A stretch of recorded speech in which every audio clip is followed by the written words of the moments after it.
Ba ba da ba ba ba. just for John, because I know he loves for a little intro.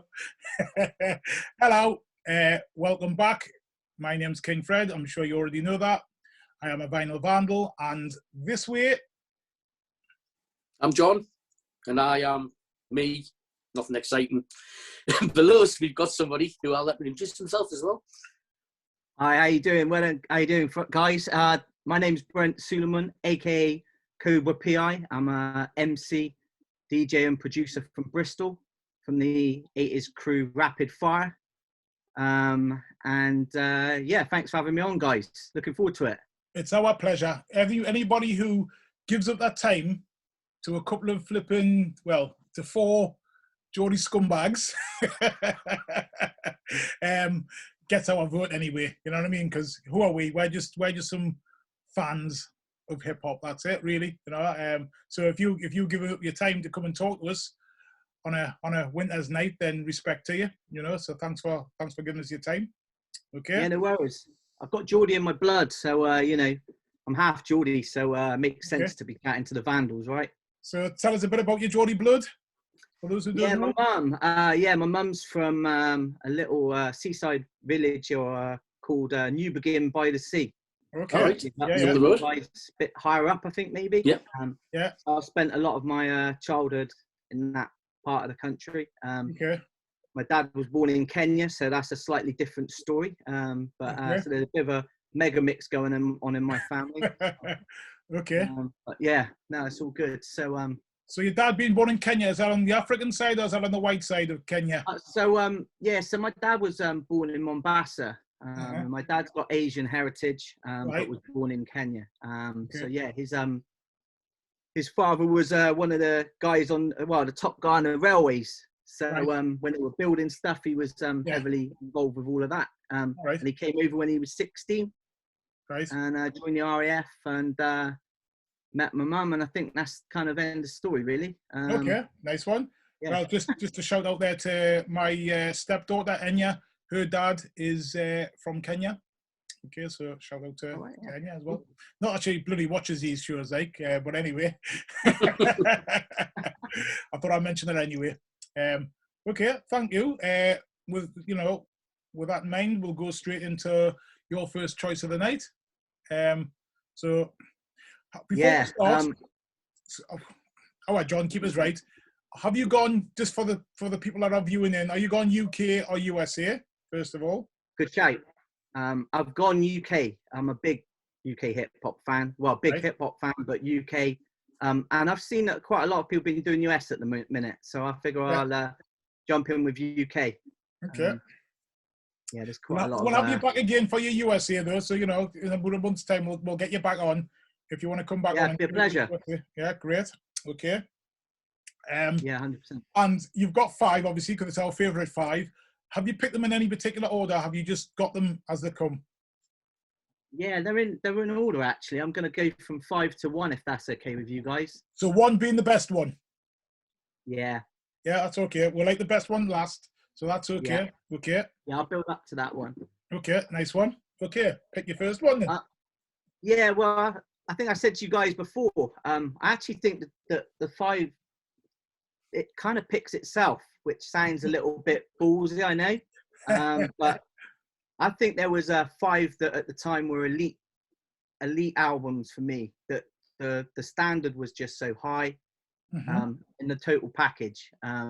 Not just the music, but the whole concept, everything that went with it. So for me, I found those 5 always stay in my head. So I didn't find it too tricky, but when people slate them and slag them off, then I might get quite upset afterwards. But how say you, John, on that? Just before you start, Brett.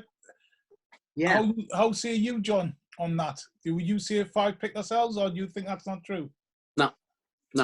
Yeah. But then again, with me, it took me. I haven't done my UK yet, and I wouldn't know where to start because there's that much stuff to choose from. So, but no doubt I'll be doing it one day. Okay. Did you find it tough, Fred? I found it really tough because I didn't put Gunshot in. I didn't put Demon Boys in. Yeah, so that's two straight off. I would say, you know, could have quite easily made it, but I didn't put them in because I wanted to make sure that people knew that.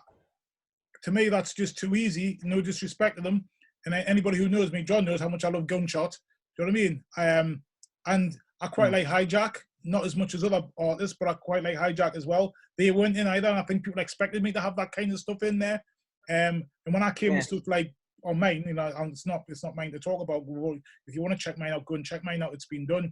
But when I pick Black Radical and say Black Radical and MCD, Silent Eclipse, people were like, "Oh, okay," and even the Brotherhood. But then again, that's what I listen to. That's what I still listen to, and I listen to a lot. More so than I do Hijack, more so than I do other stuff as well that I could have picked.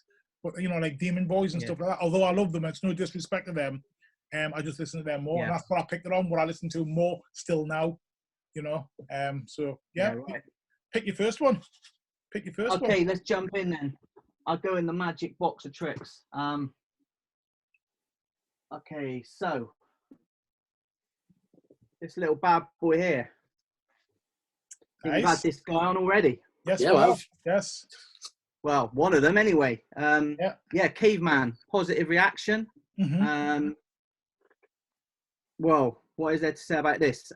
Well, coming from a production side of things, you know, because I dig for breaks, I sample, I put this stuff together. When you listen to stuff and you look at the dates on it as well and what sort of basic equipment they were using, and how they were getting this stuff to sound, I take my hat off to the producer, the principal. Before you even get into Mark's vocals, which are, you know, clear and just energetic, they had me with Victory. I think when they brought Victory out, classic. That just that really started us listening to other things because we didn't know much about them. It just appeared, and it appeared on Profile, so it was a big label. You know, but what I would liken it to is at the time, I mean, you know, the production reminds me of Mark the 45 King. It's very jazzy, it's very clean, it's very tight. The production is, I just think is, I think that was ahead of its time by a mile. And, you know, as you then go through sort of later on, I found myself stumbling across the breaks and samples that were used. And then you start realizing how creative they were at piecing things together, because it all sounds like one piece of music when you hear these things. You know, so and big shout out to Mark. I was lucky enough to bump into Mark a couple of times, once at Brixton Jam, and when he ventured down to Bristol, I bumped into him, and I seem to remember I ended up looking after his 45 collection for him while he was, you know, scooting off, because I think he was carrying them around like it was his treasure chest. So, but real nice guy, as well, as I think you guys found out when you interviewed him. Definitely. Nice one. Really down to earth, and I think I just think vocally as well. I think I've heard, you know, a few people say different things about accents and things like that. My first thing I was always interested in is someone always had to sound like really stand out and have a real fresh delivery, and you could hear what they were saying to me. And a lot of MCs of that time, certainly Mark stood out there. You don't have to, you never really wonder what he's saying, you know. His delivery is just on point. I loved it. And, you know, as I say, it at the time stood up against the American stuff, which, you know, not all the UK stuff could do at that time. You know, some could. In my mind, anyway. This is obviously my opinion, my take on it. But I just think it was a great album. It's been done to death, but obviously you've mentioned it, so we'll touch on it for a few seconds anyway. I always have to clarify, I'm never dissing anybody for using an American accent, because they can do something I can't do. I can't rap. So I'm not, you know, if I turn around and say to somebody, I don't like that record. So there's some rappers I don't like, but respect, because they can still rap and I can't. So it's not about saying, you know, I'm never a one to say, oh, me and John might talk and say, oh, you heard this new song by such and such, it's shocking, it's terrible. But I would never like sort of like openly go around and say he's a terrible rapper, because you can do more than, if he can put 2 and 3 sentences together in a melodic way, he's better than I can ever be. Do you know what I mean? I can't sing, I can't rap. And these guys were kids. these guys were kids as well at the time. When you think about their ages, you know, take my hat off to them. You know, stand up and do it. My issues when you've ever been that, always, it just sounds funny sometimes when you go to a gig back then as well, and some now, because we've still got people in the Northeast here and other places who are rapping in American accents, and then when they stop in between the song, they then talk in their own accent, and I always find that a bit weird. Or carry on talking in an American accent, whatever. But it's not a diss. It's not a diss at all. It's just, you know, I just got into the music more when I started hearing people rapping, and also being able to like hear Brummy rappers and, you know, man rappers, in there. and hear that twang in there, like, you know, like hearing someone like Crispy 3, you know, like, you know, Rap Assassins. And having a slightly different take on it, you know what I mean? Or hearing some of the Birmingham, Midlands rappers, and thinking, wow, that's great, because they've got their own. And I know we get slagged up here, but we got some really good Geordie, you know, some Geordie crews up here, or we have had in the past, you know, like, you know, one of my favourite crews is Dialect, very much using the Geordie dialect, you know, in the rhymes, and like, you know, I'm really proud of them with that, you know. And I know a lot of people slate this and say, oh, Geordie rap, it's terrible, but I don't think it is. You know what I mean? They're rapping about where they come from. That's important. And I always think that the best of the best from the areas as well, you know, when they're using their own dialect, the best of the best always stand out.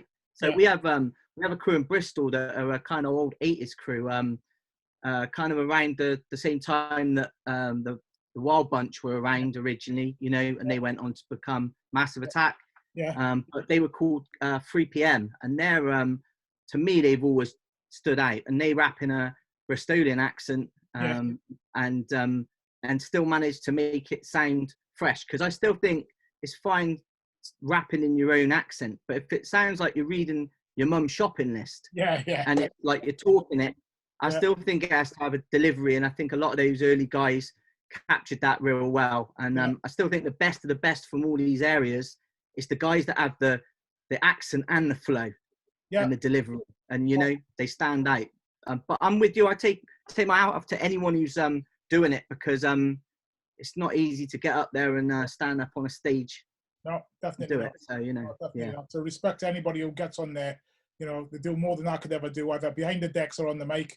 If you're getting up there and doing it, you know, even if I don't rate it, like as in I don't want to buy it, doesn't mean I think you're rubbish. I just think it's just not for me, and I think that's what I always come across. And that's why when, you know, if we were speaking before, Brett, off camera, and we were talking about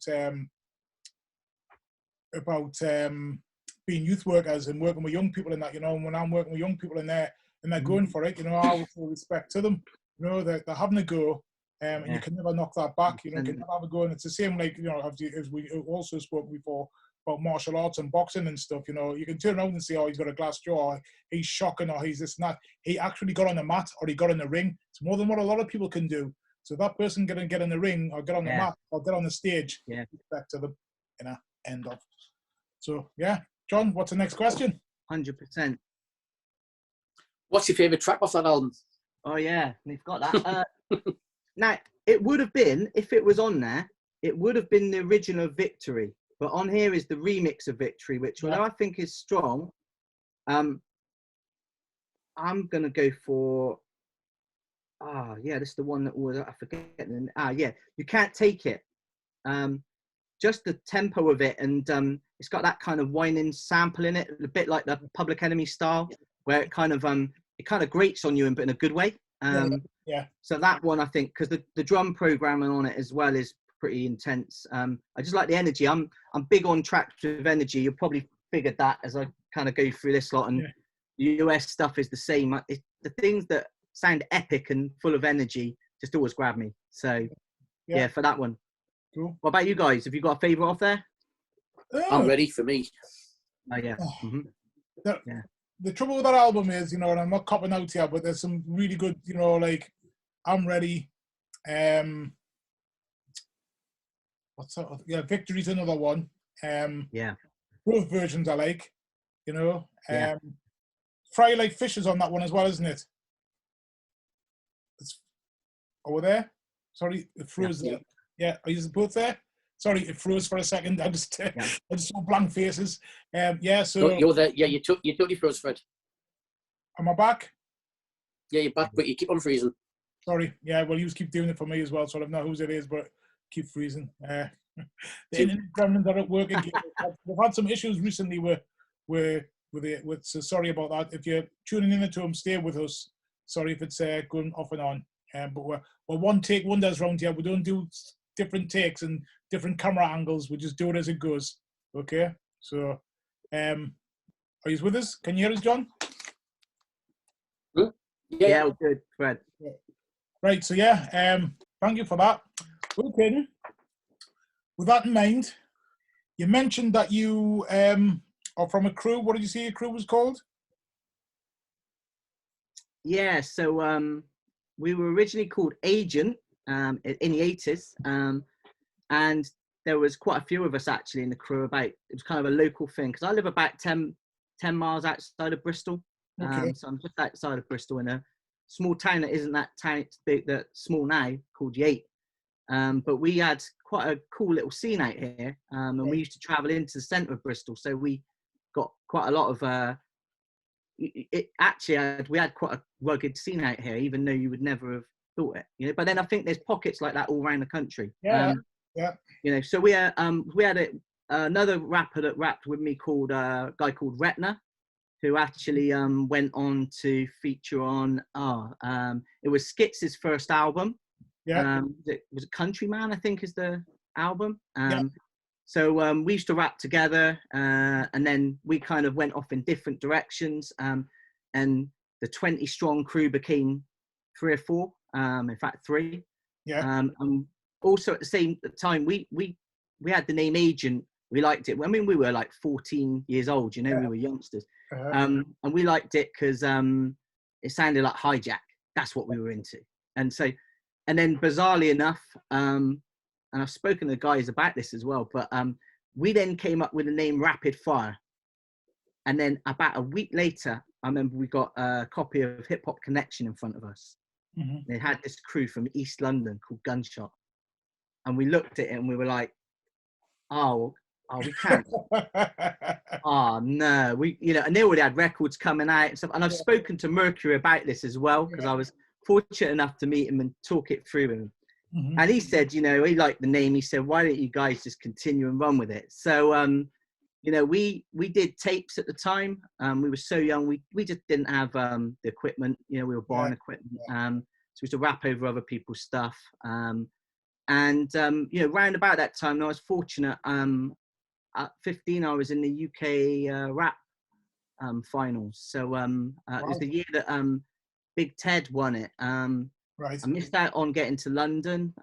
So I was in the regional finals. They used to do all the DMC stuff. And we had it was Shaw and Sleeping Bag did it, and the idea was that, you know, the winner would get a record out with Sleeping Bag at the time. That was it. But the guy who won it that year was Big Ted. So he was called Jeopardy back then. So Big Ted, who cuts and scratches for, you know, did the Kingdom stuff, I believe, and he's on the Black Twang stuff. So and I spoke to him in London actually about that at the chip shop, and he laughed because I remembered his name. But, you know, I said, unfortunately, I got knocked out by an MC called Valentine. So, you know, I couldn't have been much cop. But, you know, at 15, though, you know, that was that kind of, like, it really got me into it. I remember I met the She-Rockers, they were judging. I think Beats International were judging because Dub Be Good to Me was at #1 at the time. So it was quite cool. And you know, and it was early doors as well, and getting on a stage in front of a couple of 1,000 people at 15, and, you know, with my kind of imitation Demon Boys outfit on and stuff like that, you know. Your little click suit then, was it? Yeah, it was like I didn't have the Kangol berry, so I took my dad's RAF berry and just, like, you know, improvised, right? And then it was a real lesson, because I remember one of the guys got on called MC Black, and he got on, he had the guys had the big orange puffer, you know, body warmers. He had his dancers, and he had his kind of guys behind all wearing the same stuff, and the impact of that looked like on stage. I always remember thinking, yeah, that's the trick, that this illusion of lots of things going on, you know. And they had the Nikes, you know, the I think they were the 90s, 90s probably, with the orange, you know, with the orange, black and white. And they just look the part. And, you know, I think sometimes the image gets missed out a little bit. You know, I see a lot of artists come over, especially from the States. I think you missed a trick. Like, you know, what about the imagery that went with your album, or, you know, the things that just kind of set the scene. You know, and it was a lesson, you know, but they were good times, those were, because we got to see an interesting thing, because some people argue, like, you know, I'm listening to what you're saying then, some people argue and say, no, it's as long as you can rap, it doesn't matter about the rest. But actually, I go somewhere, I go to see a show. I don't just go to see somebody rap, I go to see the whole show. So, you know, I've always said this, Public Enemy for me, ultimate showman, because you know, there's a lot of people can rap. There's not just a couple of people that can rap. There's a lot of people can rap, which we know because we've got all the records. You know, looking behind you there, looking behind me here, we know lots of people can rap. And I haven't got all the hip-hop records in the world that have ever been made, and I'm sure you haven't. So we know there's lots of people can rap. But what else, you know, I go to see a show. I actually go to see a show. And when I walk away from that show, I'm, you know, me, John, Riddler, Julie, we're saying, oh, did you see this? This happened, that happened. And it's not just about the skills. Skills is one thing, don't get us wrong. But it's also how you portray a story. It's a bit like going to theatre, isn't it? You know? 100%. Yeah. Gunshot came to, again, I talked this through with Mercury. He was laughing because I said, I don't think I ever forgave you guys for what you did when you came to Bristol. So they came to Bristol and they played at the Thekla, which is quite a well-known venue, but it's a boat basically. Right. And they came on stage, and I think the track was the, you know, bombing begins in 5 minutes or something like that. And it literally, I remember Mercury walking on stage with you know, the skull and crossbones pirate flag. Like they were taking over the boat. And I just remember it was those little touches that they stick in the memory bank, you know, and set the average aside from, shall we say, the next level up, I would say. You know, the elite. But also the energy they put into it as well, you know, running up and down stage, jumping on speakers, jumping in crowd, all of that, you know what I mean? It's like that person has bothered his or her arse off to entertain the crowd, and that's what I paid for.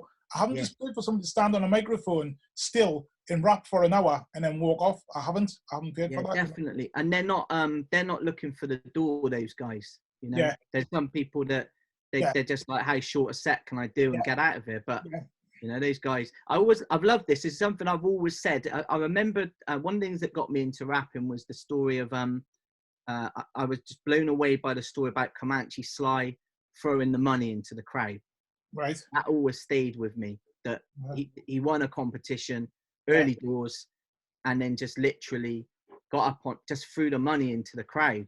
And that to me was like, and I've always felt that a little bit with K-Sly is one of them. There's others, but they rap like their life depends on it. And especially when they were younger, when it was everything, you know, really everything, as teenagers and that. And I love that energy. And, you know, you probably gather that, Fred, from, you know, working in the youth work and stuff. When you bump into people that, you know, they play football like their life depends on it. They do their stuff. There's a hunger that we all had as youngsters that I think, you kind of can't buy in a way, you know. But I also get frustrated with some people who have got all the talent but don't put any effort in, because that's so infuriating and annoying as well, because you're like, you know, we know you can do it, but it's like, if you show that you're not us, people pick up on it. Do you know what I mean? If you go and play football, like, I've got the skills, I don't have to train, and I've got the skills, and I don't have to go on the decks because I'm just nice on the decks. But I want to see that you're nice on the decks. You might think you're nice on the decks, and people might know that you are. But if you don't go on stage and you've said, you know, please do DJ like it's your last time on earth. And you want people to remember you for that. If you can't be asked, then people won't go back and see you. It's as simple as that. I've seen some ultimate top dudes records that I bought and thought, I've got to see them live. And when I went to see them live, I'm like, what a pile of crap, what a letdown, and I'll not go back. Do you know what I mean? I'll not go back because they could be asked, so I can't be asked. You know, sticks in your head, that doesn't it? It does, definitely does. Okay. Thanks for that little bit of your hip hop history. We'll delve back into that, but we'll go back into another album, please, if you don't mind. Let's see. I don't think PJ and Duncan's in it, to be honest, guys. But praise the Lord for that one.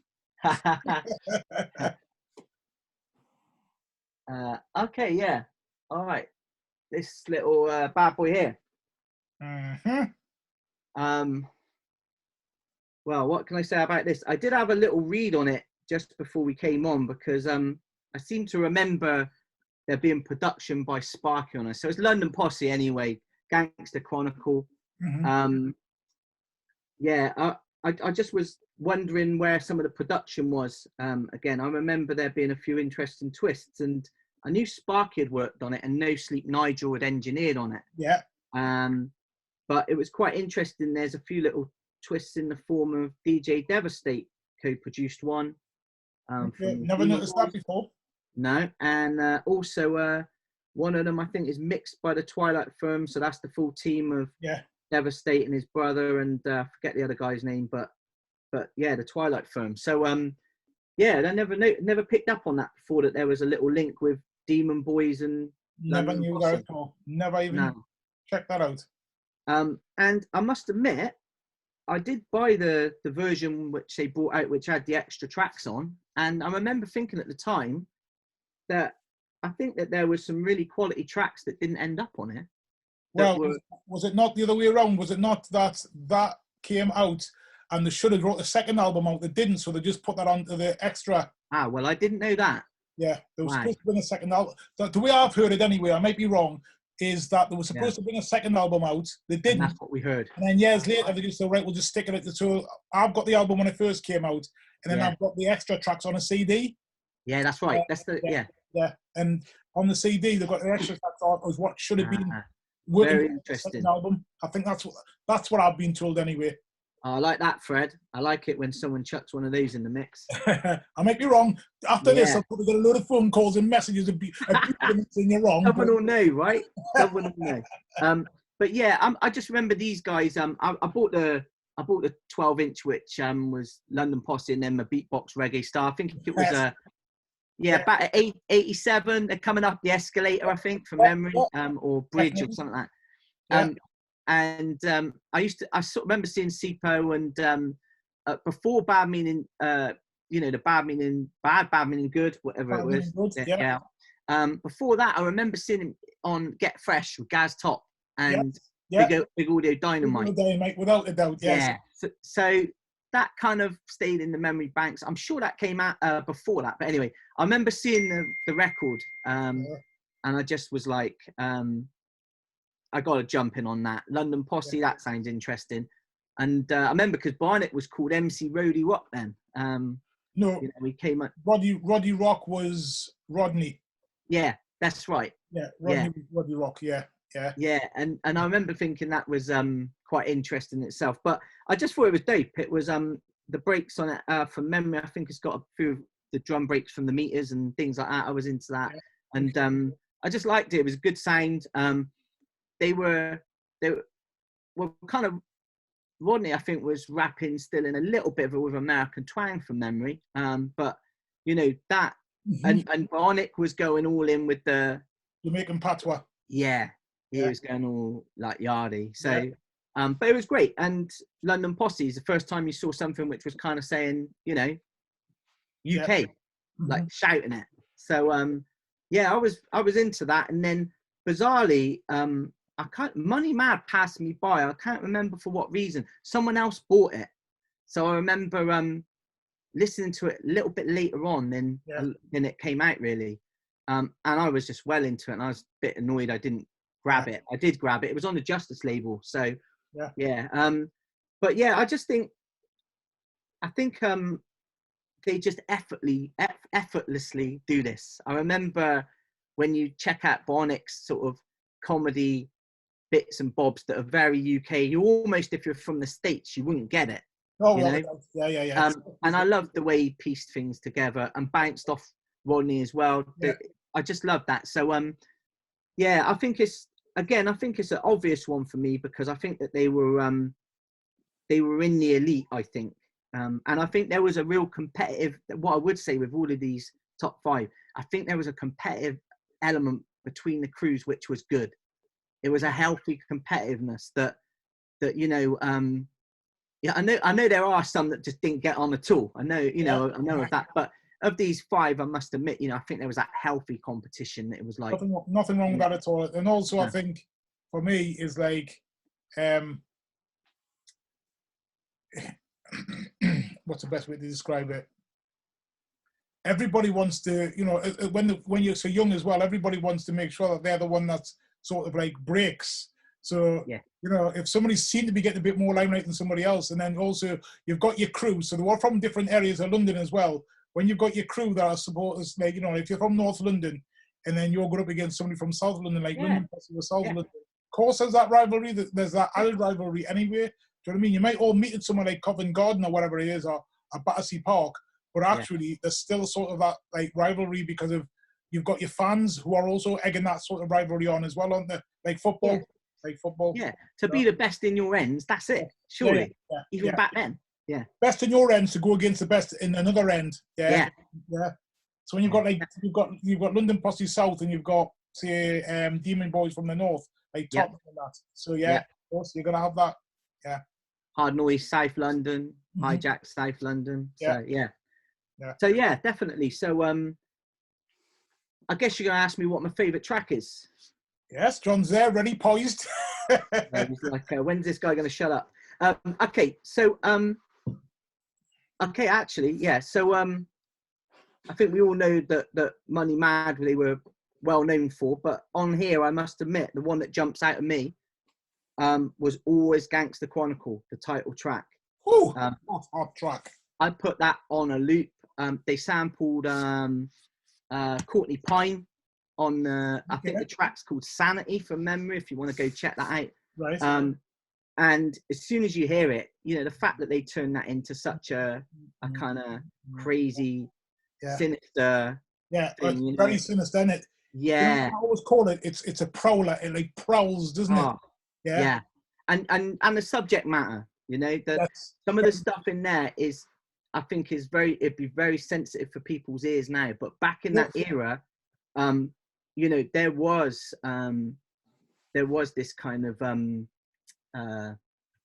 this very UK, the wordings that were used in the racist side of things that about bringing people, home and your parents seeing people that maybe didn't look quite the same as what they were used to or whatever. And I think the way they did it was very clever and actually straight to the point. I think it would have niggled a few people. But it's interesting how you've said that, because I think for me, you've hit the nail right on the head there. But I agree with you, not all the way through on what you've said there, but I'm majority of it. Definitely, the only part I would disagree on you is I think it's still very, very relevant now. I think it's happening again now. I think it's come back full circle. Yeah, I'd agree with you there. One of the things also is that I think a lot of people missed out what it was about. Mm-hmm. Sort of like skip over it and just think it's a nice little opening track type of thing. But I think it's it is very sinister. The bass line and the sort of like the horn section, it's very, very. You could use it in the film, couldn't you? It's very cinematic. And I remember because my brother who rapped in Rapid Fire with me was called Securical, and obviously they mentioned Securical in there. That was always a big, and we loved that whole element. One thing that we had in this country that set us aside from other countries was we had those bank heists where people ran in, like scenes from the Sweeney where they had the stockings on their heads and pickaxe handles. And we kind of, whether we wanted to or not, we kind of grew up on it being on, on ITV, and Crime Stoppers. Yeah, and I just think that they were very UK things, and I just think they hit the money with that, and that particular track. I think there's a version on a 12-inch actually, which I think the lyrics change up and stuff. Oh, I've never heard that. I'd like to hear that. I think it's a B. I want to say it's a flip side or B side of Jump Around, but don't quote me on that. It's here somewhere. But yeah, there's different lyrics. They change it up a bit, and I think they extended it and add a bit more jazzy feel in there. But I just think the production on that, for them to find that break, if you listen to the Courtney Pine original, you just which can sound quite soft. You think, well, the way they used it, hats off there. That was a banger. Absolutely. You know that bit that always reminds me of, there's a bit in it where it always reminds me of Massive Attack. Is it from this? Is it the same sample? You know the yay. You know that sort of like the woman. Yes, yeah, it is. It's taken. Yeah, it's kind of the vocal piece, right? Yes. That you're talking. Yeah. Yeah, it is. Yeah, it's the same sample from Unfinished Sympathy. Yeah. I don't know what the original is. I'll probably get shot for that because I bet it's a bit kind of slightly more obvious if it's been used a few times. Yeah. But yeah, I can't tell you what that one is. But yeah, I know exactly which one you mean. But also, what that track reminds me of, the sequel to that is the one on Rodney P.'s album. I can't remember for the life of me at the moment. Remember what it's called? But Rodney P. got a song that I find very similar to that. It's a prowler as well. I'll have to go check that out. Yeah, on Rodney P.'s album. On the Future album? On the Future album, yes. Okay, I'll have to check that out. He's got a song on there that I find it always reminds me of, he's revisited that kind of, it's another prowler, it sort of prowls along, and it's the kind of thing you would expect to be played in a film. It's a bit sad, actually, really, because I think from what we've said about the tracks that didn't appear on this album, and you were saying were for a second album, it's a real shame that there wasn't a second London Posse album, because they produced so many decent tracks after that as singles, you know. Star, I think there was How's Life in London, all of that stuff. You know, they won a real role, I think. And whatever reason they didn't bring the second album, I think was a real shame, because they were definitely in the UK elite in my books. So yeah, but I mean, you know, also you can see off style that obviously Barnett was sort of moved in a different direction, wasn't he? Yeah. Then jump onto something else. I mean, I can't speak for him because I've never spoken about it, but I'm just guessing that he's already moving sort of like that away from sort of that style, for want of a better way of saying it. And obviously Rodney P seems to have stuck to the sort of boom bap sound, hasn't he, and stuck to the hip hop, you know, whereas Barnett went away and changed. And obviously there's also that, I'm guessing I don't feel as though, and I might be wrong here, I might get shot down again. I can't put words in people's mouths, but it doesn't look to me as though they really get on much. Right. Okay. Yeah. Yeah. You know, they don't look as though they're mates to me anyway. It's not how I want mates to be, for whatever reason. I met them when they came down to Bristol. I remember having a quick chat with Rodney, and then my brother was chatting to Barnick, and he said he had a real good chat with Barnick. And I've met Rodney P a few times after, and he's always seems, you know, there's always a lot going on when he's there. I think his mind's always spinning in what's going on. But fair play, Barnick really took the time out to talk to my brother, and he said that, you know, and they became quite good friends afterwards, I think. But yeah, I think the thing is, it was quite unusual. I don't think any of us thought we would see London Posse back together. Yeah. So when we, over the last, I don't know what it would have been, maybe a couple of years ago now, because I'm sure you guys got it up north as well, right? And I never thought I'd catch them guys doing Money Mad and, you know, and all that, and Billy Business on the decks as well. I thought that was something I missed at the time because I was probably only 14 or whatever, you know, not traveling and going to these places really, you know. But I'm old enough and ugly enough to have seen them live in Newcastle about twice, in London a couple of times as well. So yeah, I'm lucky in that respect, because I did see them when they supported Big Audio Dynamite up in Newcastle twice, and then saw them down in London as well. So yeah, lucky for that respect, and I'll never ever forget seeing them. I was just say, I remember seeing them thinking, who are these? I have to have their record, and then rushed out and got that London Posse record, you know, the one you were talking about, the Escalator one. So, John, what's your favourite song off the album? He's picked his, so what's yours? I'd have to say How's Life in London, but it wasn't originally on the first album, was it? When it first came out, was it? No. Well, I can't really choose that then, can I? I would say my favourite is an absolute corker, only slightly behind Gangster Chronicles, is Live Like the Other Half Do. Oh, yeah.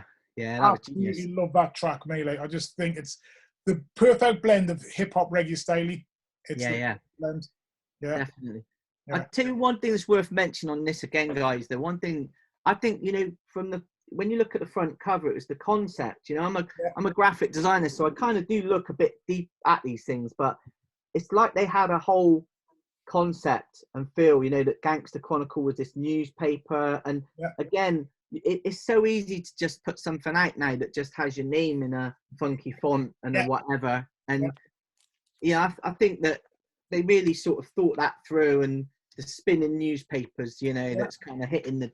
I loved all of that. In the streets, and you know, I mean, that's something now I would say to a, you know, UK artists now, when you're bringing stuff out, I would say that this is your first in route to people, and there are stuff that gets handed to me that all blends in, and what I would say is maybe don't try and blend in, you know, and I think your stuff will get maybe get noticed, and then you need to focus on what's on there being decent, right? But you know, I mean, I think John Dyer recently sort of hit the money with that the Uncle Mike Nitro one, right?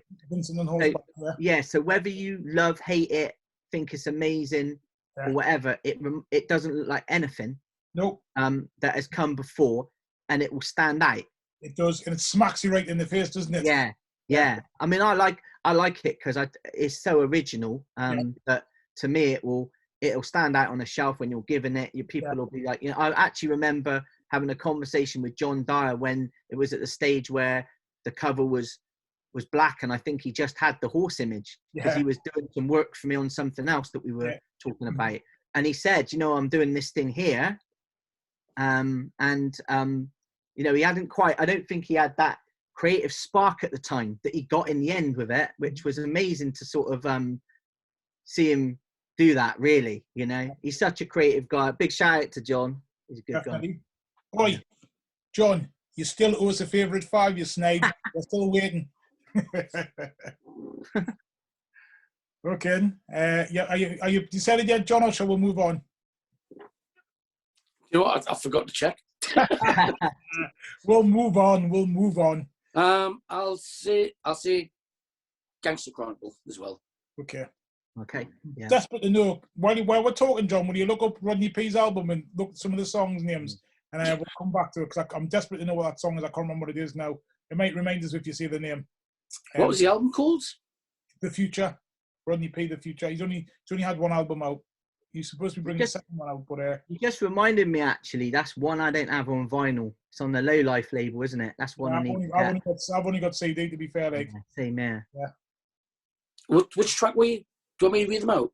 Go on. The Nice Up, The Hot Style, The Future, Big Things Again, featuring MCD, Fading, I Don't Care, featuring Maestro, Doggist, Trouble, Vibes, No Pets Allowed, Temper, We Don't Like Coppers, I Believe in Rhythm Killer. We Don't Like Coppers. Is it? Listen to that. We'll go when we're finished. You go and listen to that. We Don't Like Coppers, and you'll see what I'm talking about. It's that prowling sort of, and he's talking about some issues that he doesn't normally tend to talk about much, but it's there, you know. He's talking about like how what's one of the lines is that somebody's told him that he's got something in his house and they're searching. I'm paraphrasing here, but basically, he says they're sure that they know what they're looking for, but it's funny how they're sure, but they don't know what they're looking for. Something like, just look at the lines. I just think it's really clever how he puts it across, and I just love the way the beat is. I just think, and it reminds me of Gangster Chronicles track. Anyway, let's move on. So good. Okay, next album, guys. Okay, so let's slot that back in. So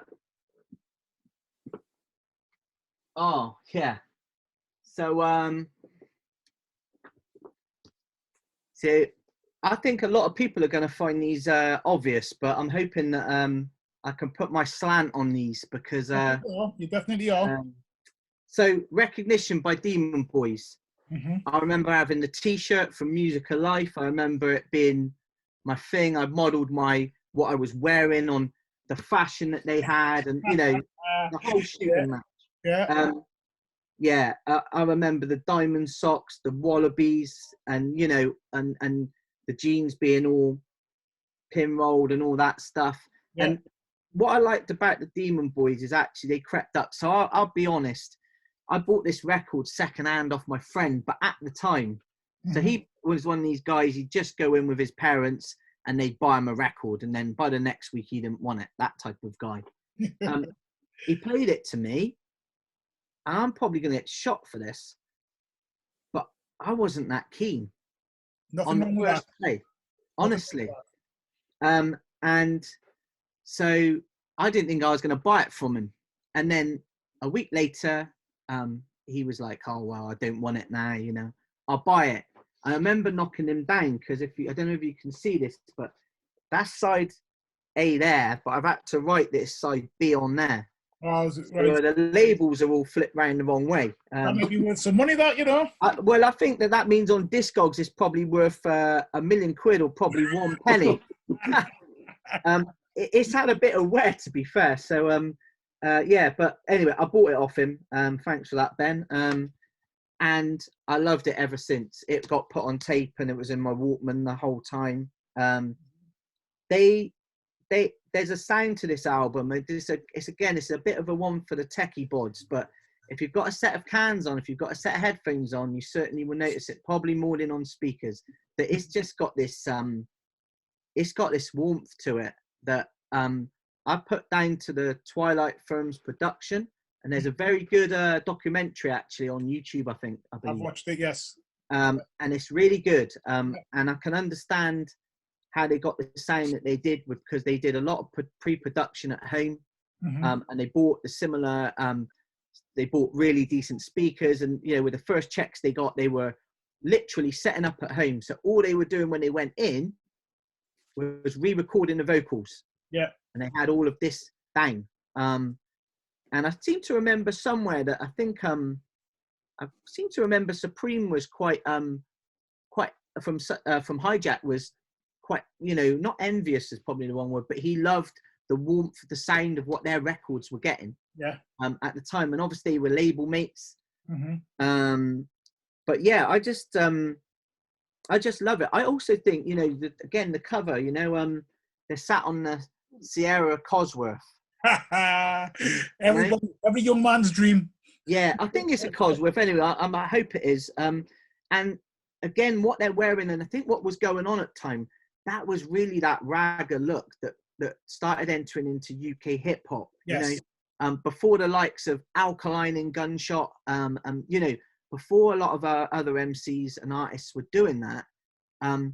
I don't think it was no surprise that by the time Gunshot came along, that there was a ragga element, and in fact, I loved that about them.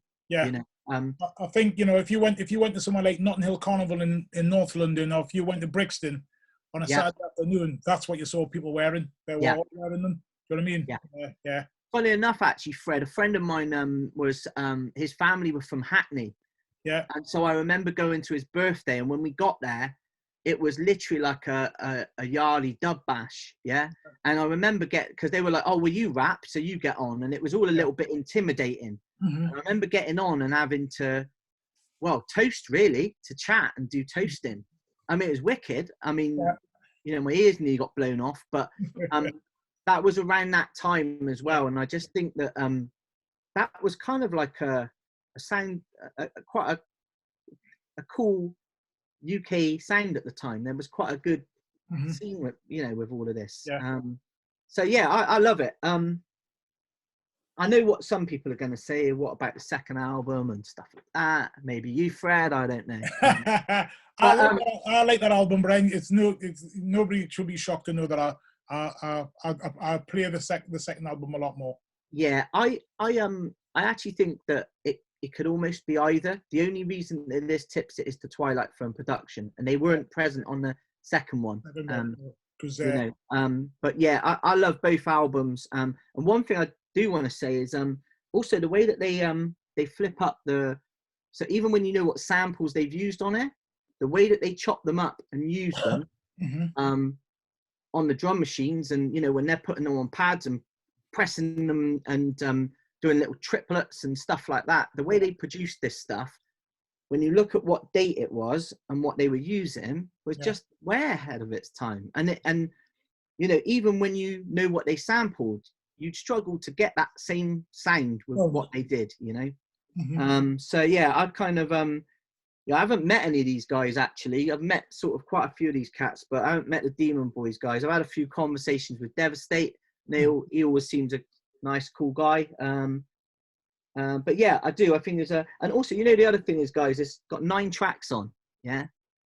So I never thought that an LP needed more than 10 tracks, 5 tracks each side. That's what it used to be. I mean, you know, I've got albums here that have got like 3 on one side and 4 on the other. Do you know what I mean?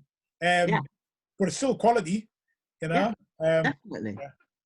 It's a debate that we've had before as well. It's about when all of a sudden albums, when it was CD, and albums started being 22 tracks, and you start realizing loads of fillers, not just skits, but like fillers where it's just like terrible songs, you know, even if it's 2-3 minute songs, and I just say, why is that on there? When you look back, you know, because I think when you start going back through your old record collection and you realize what we used to have, but there were quality, you know, there were quality on one side and quality on the other side, and then you look at now when you've got like an album that's got like 25 tracks on it, and you're like, wow. I remember doing an LP with some guys from Bristol, and I always remember it had 20 tracks on it. I featured on a few things and stuff, did cuts on stuff, and I always remember when I used to play it back, I used to lose my bearings. I almost couldn't tell you which tracks I liked because they all blended in. And it's a real shame. And I just think, you know, like the Big Daddy Kane album springs to mind, the Long Live the Kane, where it's 5 each side. Yeah. And I just remember thinking, it's like seamless. It's, you know. I think a lot of albums aren't really albums; they're just a collection of songs. Yeah, good point. You know, because albums used to have a concept. You used to know what, you know, where they were going. You know, what they felt like. You know, so the Demon Boys album is an example. You sort of got a feeling where they were at that time in their lives. Do you know what I mean? Whereas the other albums is just like, well, that's just a load of songs that they put together on a CD. That's a good point. Yeah, you know, that's what it feels like. It doesn't feel like a concept.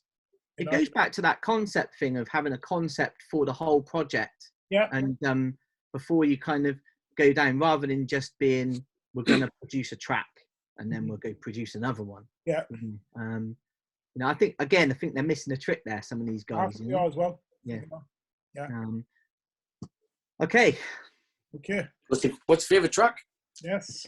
Yeah. This is based on the original break, I think, that was used. I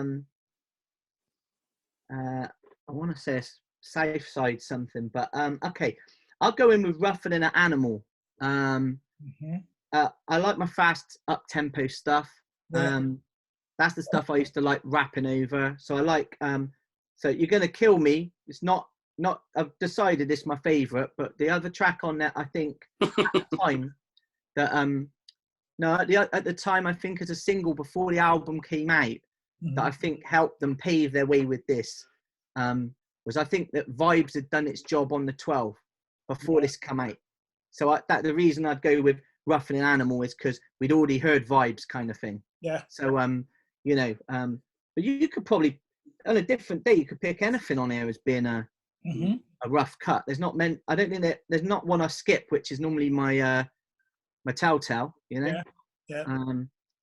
But yeah, I'll go Rougher Than an Animal. It's just like a little bit of a mischievous, you know, feel about it, which I think the Demon Boys had that actually. They had a kind of almost, not comedy element, but a kind of sneaky, mischievous thing, hence the Demon's name, you know? Yeah. Which I quite liked.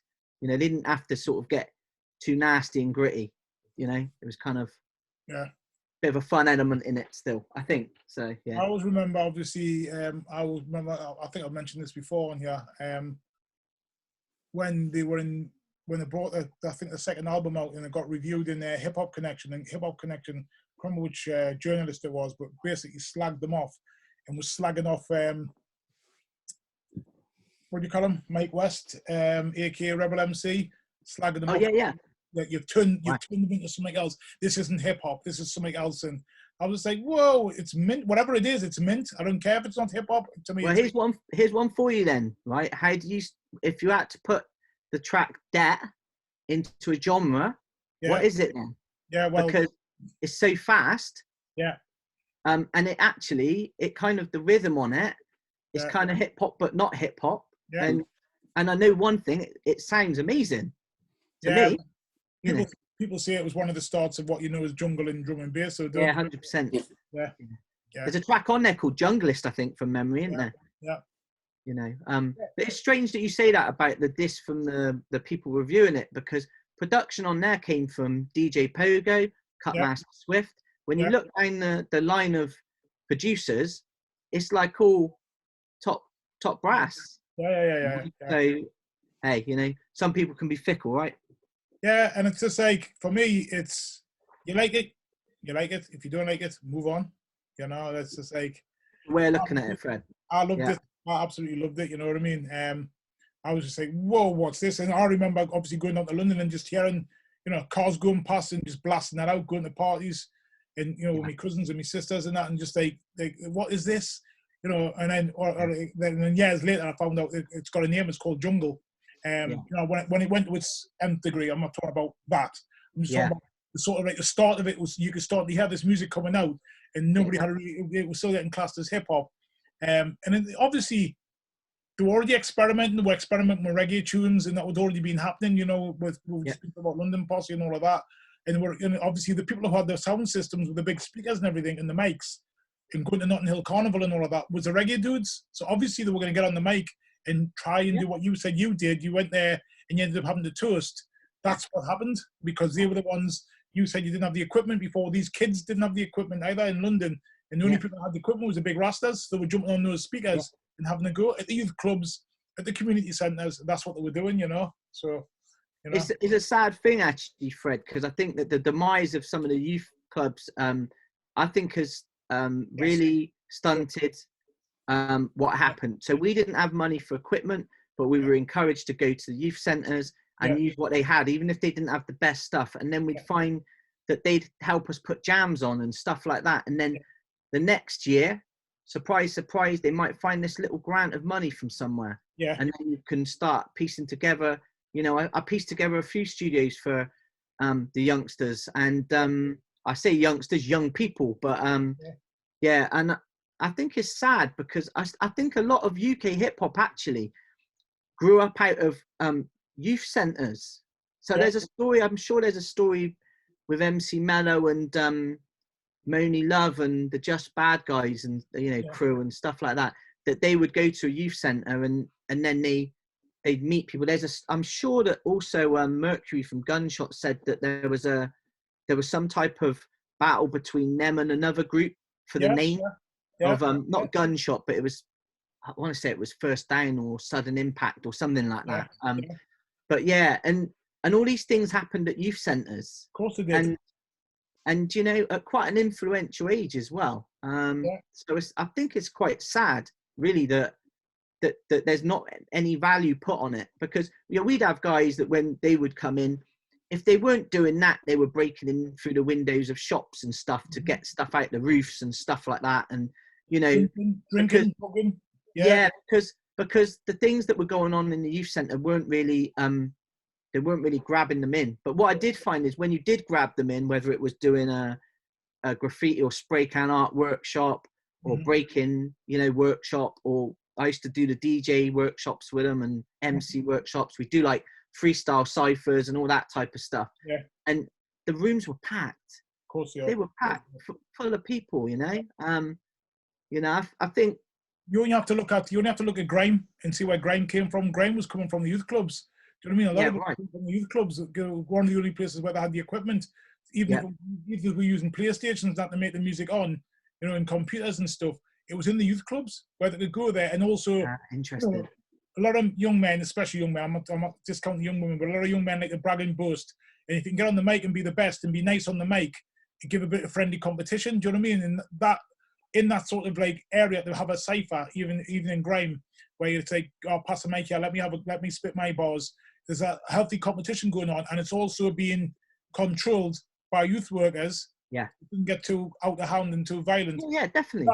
That's where the sort of the stomping ground, the nurturing comes from to be able to go out and do. And you can referee it a little bit in there, Fred, in a kind of cool fashion as well. Yeah, you know, so everyone. It's almost like if you want to get your disses in about someone's mum, you've only got 20 seconds because then we're going to flip it over. But you know, it's. I mean, up here, it's missing a little. we didn't have as many up here in Newcastle. We had a lot of young men that were into what we know as New Monkey, Gabba, you know, that type of stuff, you know, techno. Oh yeah. And again, a lot of that, you know, I used to hate this sound of it. I was like, oh, but it had them, you know, they go in there and smash up the pool cues when you go into a youth, and I'll say, what is one? I remember going, I'll never forget it. I was volunteering. There's been chasing all the youth workers away up in the, not far from where you say your family are from, in some of the sort of like mining villages, like Dudley and Burren and places like that, Seaton Burn area. And I said, okay, what'll make is just like behave yourselves. Fred, get one mic and 2 decks, and you'll not hear a repeat that with us. I went and fundraised. I got a mic and 2 decks. Come back and say, I got your mic and 2 decks. You honestly would have thought I was Jesus Christ walking on water. They absolutely loved me after that. It. And I never had people that started organising their own raves, like, you know, like legalised raves in a social club, the whole lot. So, you know, there's a lot to be said for it. You know, definitely. Give people what they want as long as it's legal, and they'll ask them what will make them not cause any trouble, and that's what made them not cause any trouble. You know, they were going there and they were behaving themselves, and they were really working hard. And I think that's, you know, in itself is testament to that. It's a shame, like you say, all these cuts, there isn't anywhere for young people to go, but it's also stifling the music. And I'm a whole chunk of you know, creative UK music, really. I'm old enough to remember when punk came out, and punk was the same thing. Youth clubs, kids couldn't afford electric guitars and amplifiers, but the youth clubs would say, well, come in here and you can share this one. You've got a slot for an hour, you've got a slot for an hour, go on. And again, that's what people were doing, you know, making music with guitars and drums and stuff in centres, you know. You know. Yeah. It's interesting. Definitely interesting. Nice one. Okay. Next album. Right. Ooh, where are we? Oh, yeah, that one goes back in. Demons are done. Demons on Earth. Okay. You're going to probably kill me for this, Fred. Right. There's 4 records here, right? But they all cover. Whoa. But they all cover one. Okay. So these all cover one record, okay? I found them all, and I thought I'd just put them in for a bit of a twist. That's your clue. That is your clue there. Not a clue, is it? It's a giveaway. Yeah. So that is a Lalo Schifrin soundtrack of Battle Creek Brawl, which was the first release from this crew, the Mighty Gunshot. Mm-hmm. Now, I would have put a different in, Fred, but I wouldn't have been allowed to, because I understand you can't put compilations in, right? You're very right. You can't put compilations in. Yeah, okay. So it would have been the single. No, wait, whoa. We don't need to know what it would have been. We just need to know what you're right? Stop your cheating. I know what you're trying to do, okay? And now you riddle us, pal, and riddle us. Okay? So the guess is, which one is it then, guys? This is Sneaking Through, Peeking Through, that one. So this is a test press of it. I got this from a guy called Niraj Shah from London, friend of mine. We met them. Thanks for that, Niraj. And that's a test press of the album. Yeah. That's a nice to have. Yeah. That is the album that I bought at the time, Patriot Games, Gunshot. And then that sneaky one behind. Down, can't you? Because, that one there is the instrumentals from that album. Yeah. So that's quite a nice one to have, because all the beats were kind of heavy. So not bad. So but that's the one. That's the one. Amazing album. And I don't think many of us, when this dropped, weren't kind of we weren't ready. Wowed by it, because we got all the singles leading up to it. It was kind of like a story, and then this dropped, and there was quite a lot. I remember there being quite a lot of publicity and hip hop connection and stuff like that. I think they'd kind of got to a point where they were being backed a bit more, you know, by the magazines and stuff. I was fortunate enough to meet Mercury and Barry Blue back in London, I think a couple of years ago, and we ended up having a beer and a chat, and it was really nice to actually find out some sort of bits and bobs about this album kind of before it dropped, and you know, this was where I said to you I'd picked a different album, and then I had this little debate with Mercury because obviously this is his favorite album. I said it's not because this isn't quality. I guess that you just had so much quality material that, you know, around that time. But I do like one thing about this in particular. It reminds me of a film. I think from the minute you drop the needle, obviously Patriot Games is a film title. Yeah, film titles were pretty big at that time, I think. But I just think that they just set the scene with this, you know, kind of British crime film type thing, you know. In fact, I picked this out here just simply because if you had a hip hop version of a film, I think that their film would have probably been, they did sample The Longer Friday and a few things. But it reminded me of that. It was kind of, you know, and strangely enough, it's so weird, but one of the first tracks I wrote when I was doing Rapid Fire was a track called The Longer Friday, strangely enough. So, but I just feel that they set the scene with the first track, which is Manhunt, which like an intro, just rolls into 25 Gun Salute, and you're just not given a second to breathe. And it is just, it epitomizes, I think, Gunshot, and the energy that they brought to the table. The breaks, I mean, I've heard a few people, Marga was one when I spoke to him, spoke really highly of Rix, White Child Rix. He said he's just a demon producer, you know, and was, I think he'd spent time in the same studios as engineers and stuff, like, you know, and mixing stuff. And he had just, he spoke very highly of White Child Rix. And I remember Mercury saying, you know, we were blessed. We had a Rix. We had a Rix. So he would just feed us with beats all the time, you know. In fact, I don't think that, from memory, I don't think Battle Creek Brawl was their first, you know, was going to be their first track from discussions. They, you know, I think Rix forgot the records. I think that's what he said. Yeah, that's right. Yeah, he said that. So they had to produce something else with what they found, you know. But I just think that is, I mean, that in itself, you know, you imagine rocking up to a recording studio and you ain't got your breaks and your ideas, and then you just piece together something like Battle Creek Brawl, which was like, whoa. So so I think this was great album. Again, I think the whole cover is quite nothing like anything else. They're sat on milk crates, you know, that we used to put the records in, and that's everything about it is, it's intense, I think, and again, the movie theme, the theme of the whole album, it's a concept. It's like back to this thing that I'd say that people are missing out on. Not everyone, but, you know, when I see something where someone's put an idea into a sleeve now, I just love it because I think there's not enough of it, and we were blessed with it, I think. You know, especially when the sleeve isn't, you know, either is glaringly obvious what it is to do with the music, or is sort of like subliminal.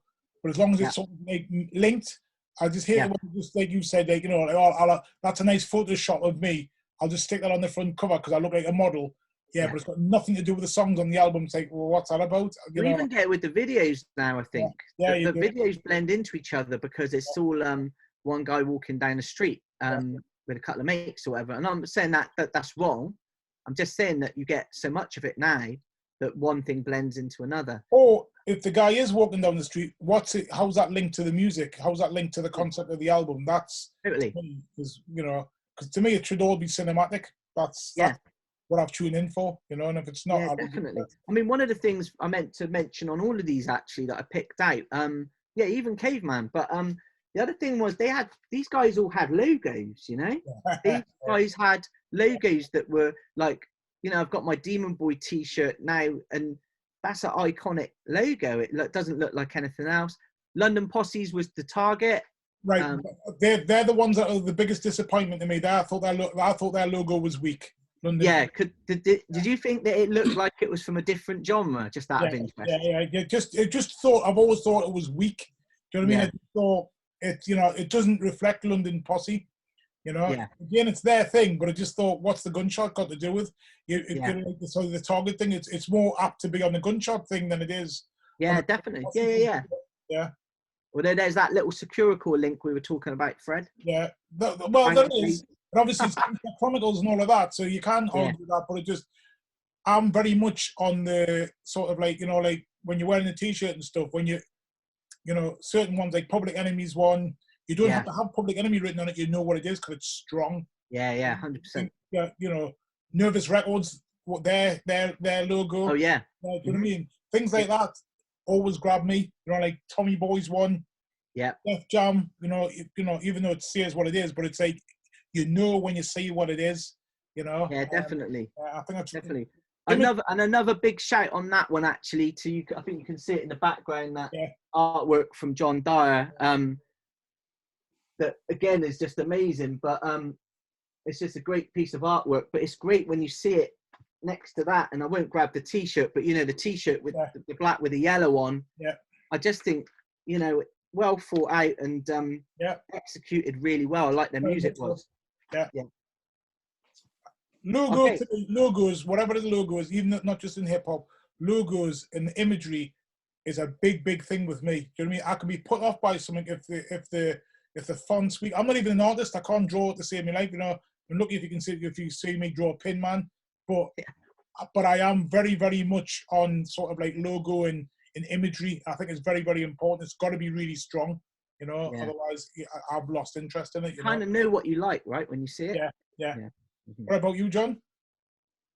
Yeah, I totally agree. But I think a lot when we did my favourite 5, what James mentioned, that a lot of my albums, which I chose, they were very visual covers and everything like that. Yeah. But when it comes to things like logos, I mean, it was the Diamond D album, Stunts, Blunts, and Hip Hop. Oh, yeah, class. His logo, which he's got, I chose Gangstar, obviously with the star logo. Yeah. That it, like I said, I think, well, with me, a lot of the albums I bought was because of the artwork or what the cover looked like or something like that. So definitely agree with you. It's like how it's. Do you know? I always use this as an example. My son, shout out to Fat Dad Asha. He's one of the trainer detectives. When he was a baby and he couldn't speak yet, he would go and pat his bum every time he saw Asda. Yeah, you know the advert Asda price when you pat your bum. Yeah. When he saw the M and any kind of M for McDonald's, but any M, he would always go because he knew he used to get chicken nuggets, or you would get, you know, like the kids' meals. Yeah. He knew an M meant McDonald's. He couldn't read and write yet, but he knew he'd go or he'd pat his bum, and it's always stuck in my mind. You know what I mean? Kids already pick on it before they can even read and write. Do you know what I mean? Or speak. They already know. You know what I mean? So that to me tells me why branding's very important. Demon Boys had that, like the Robin Hood character, was it? You know, the demon with a Robin Hood hat on. Yeah. You know, all those things to me, you don't have to have demon written on it or whatever.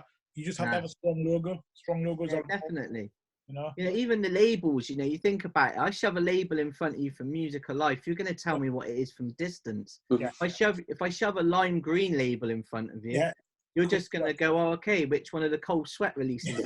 You know, and the thing is, I mean, you don't even need to love or hate them, but you certainly, you know them, right? Yeah, you do. You know, those two particularly stand out to me. You know, I guess you might want favorite track, maybe? Oh, yes, definitely. Okay, so I don't quite. So I always thought that these blended into one for some reason, Fred, but they don't on air. They are labelled as individual tracks. So the intro is separate track and called Manhunt, and it goes into 25 Gun Salute, but it doesn't on the listing. So in that case, I can't pick an intro track, can I? It's gonna have to be 25 Gun Salute. And the reason for that is actually, I never thought anyone would be able to use the theme from SWAT record again better than what LL Cool J used on I'm Bad. Yeah. So when I heard it like that, and funnily enough, that is one of the break beats that I used to rap on. So on one of my old demo tapes, that's what I would rap on to that. Mm-hmm. So to hear that, and the drums, I think off memory are Sweet Pea by Tommy Rowe or something like that. But again, they've been used loads of times before. And you can kind of hear it in the background, but it's the way that Rix chops them and uses them. They're used in a different fashion. And I don't know, there's something in that track that I always remember. Gunshot were good at doing it. Others would do it. I think Eric B. and Rakim did it a few times. Hijack definitely did it, especially when they did their live performance on Dance Energy, was when they got to, say, the third verse, the background track would change up to something completely different. Yeah. And it's like kind of building you up to the final part of the film, the punchline, really. And they do it so well on here. And I think they end up sampling something from Wild Style, I think. But again, you know, the way those two guys bounced off each other. I loved them when there was three of them as well. I thought that they all had a different style. I loved Q-Rock's style. You know, I've told him that as well. I think I liked them when they bounced. I think it was Crime Story. They were still as a three as well. I loved it. But there's no doubt on here that it's almost like comes across that those two guys are almost competing with each other. They're kind of getting ahead of each other like a race. Like a battle rap. Yeah. And I actually think, great. So they had this healthy competition internally, you know? So I love that. And those guys destroy that track. And in fact, Rick, I haven't really mentioned Rick's on the scratching, but the way he patterns his scratches, I hear a lot of turntablism stuff now. And a lot of it's off time. To me, it's quite clever the way some of it goes on and off on purpose. Yeah. But back in this era, what I did quite like, Devastate did it as well, was it was so accurate. It was clean. Yeah. The scratches, it was like it was done on a machine in a way. And I tell you what, on there, I think it is 25 Gun Salute. I'm sure it is, where Rix just goes crazy on there, and it's just all so just nice. So that's like a total package, I think, as a UK cut. 25 Gun Salute. The rest of the album, great, but it's not too difficult for me to pick that one out. John, what 25 Gun Salute as well. Yeah, and can you guess what my pick is off the album? Same. Got to be the same, isn't it, Fred? Got to be the same. Absolutely love that track. And you know, like you said before about the fact that they're all like joined onto each other. It's like, you know, if I ever play that, if I'm playing that as a song by itself, I actually play the intro first as part of it. Yeah, that's why I thought it was part of the same track. I thought you might tell me I was cheating, but they are actually individuals. Oh, they are individuals. If you actually go to play that track, it's sort of the end part of the intro comes on a bit. Do you know what I mean? It's really hard to get it. You have to really cue it up to just have that. Isn't it? How much more can we possibly take or something, right? What can we possibly take? That bit. Yeah. But, you know, they've got that little chase on that start of that album where it's Chicane and the Interception Squad, which then links in with the 12 called the Interception Squad previously. Tracy or something? I don't know. Yeah. I think I have a funny feeling that might have been Hijack, but... Is it? Yeah, I think I might be Hijack, but yeah, the same type of thing where it's like a reporter almost. Yes, that's right. Like on a car radio or something like that. Yes. Yeah. So yeah, I mean, you know, there's not much. I mean, watching them live, they were incredible. I think their albums were incredible. I have my favorite. Never seen them live. You never saw them live? Yeah. They were an interesting package, just like really slick. They were real slick. You know, and the other thing is these guys were terrorizing Germany, Europe. They were just smashing it. They did so many shows over there. Yeah. While the UK went quiet, these guys were over there smashing it. Yeah. You know, so yeah, and actually really cool guys. I mean, Mercury's such a nice guy. Big shout to Mercury. But yeah, again, that era where we were blessed. So, you know, what can I say? Yeah, unfortunately, I never got to see them. Every time they came to Newcastle, I was always either not in Newcastle or had to work, do something, you know what I mean? I never got the chance to go and see them, unfortunately. Did you ever see them, John?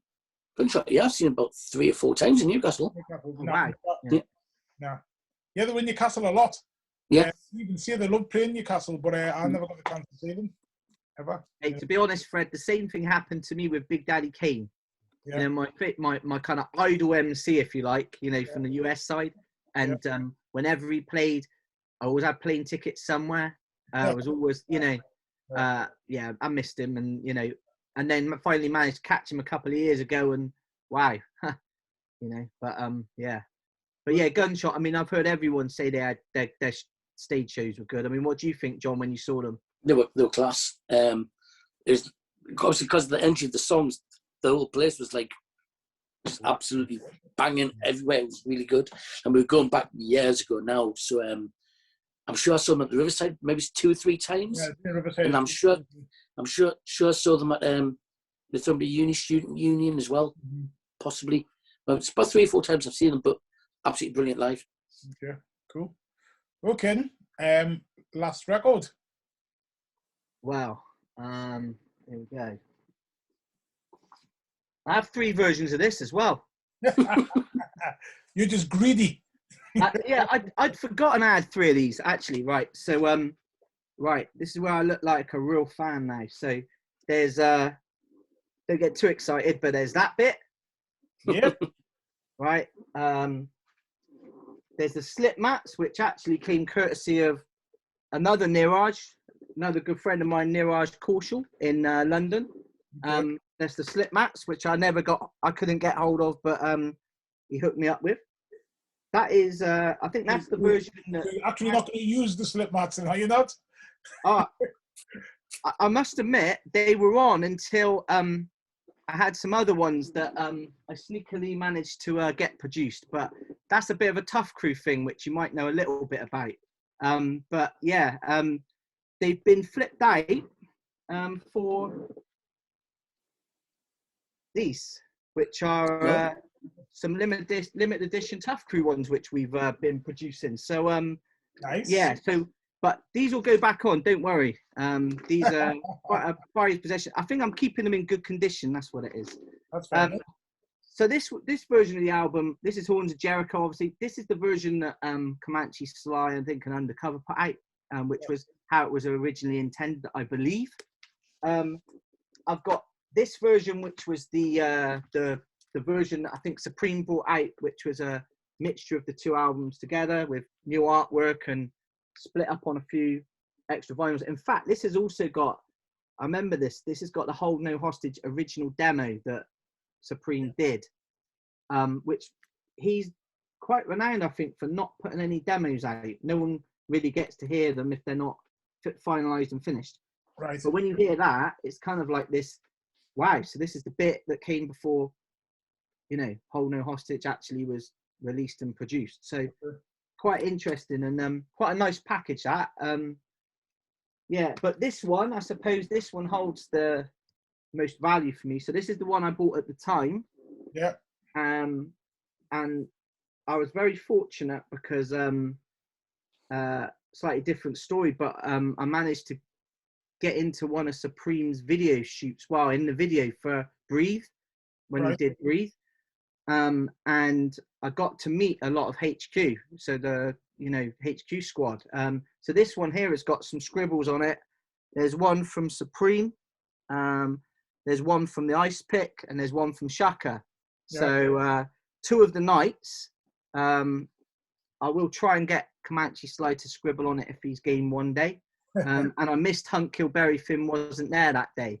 Yeah. But this actually behind me is the poster that John Dyer did from the for that release. Yes. Yeah, and in fact that day was quite an important day to me. But I'll jump into that slightly afterwards. I'll just go back to this. Yeah. I think when this dropped, everything else that we were playing at the time stopped. We didn't play anything else. From the moment you drop the needle and the intro comes in, which is like a Bob James sample. Yeah. That sounds like it's come from a film or something.